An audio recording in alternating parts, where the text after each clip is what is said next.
from the first local station with news and high definition. This is 9 News Now. We're here to help. It's Friday. Our Mind Over Money segment is back. We have experts here on hand to take any financial questions you might have. Well, it's time to come clean. The deadline for telling the IRS about your offshore bank account is now October 15th.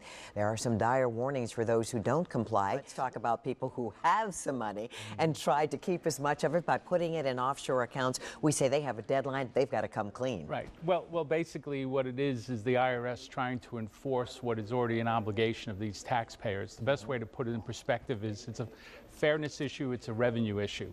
Fairness is that a lot of us pay tax on income the IRS already knows about. They get the same W-2s, 1099s we receive. Well, this group of taxpayers who have foreign accounts, the IRS primarily needs to rely on them to report their own income. So that's the fairness issue. We're paying taxes, they're not. The revenue issue, which is a big deal right now, it ties in with debt, is that some people have estimated that the lost revenue could be as much as $100 billion a year of lost revenue. I may think those estimates are a bit high, but just picture what happens if the IRS under this voluntary program would actually get everyone, which they won't.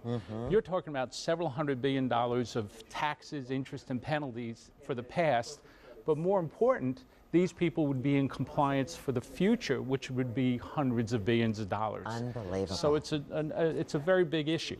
And so, therefore, definitely come clean. You've got until October 15th. Not only could you face a penalty, but there could be some jail time if you don't come clean. And along the lines of penalty, when people first look at the penalties for the IRS, they think that the voluntary program is very heavy, but compared to the penalty that exists if they catch you first, it's small. All right, so you want to talk to Matt about that? You want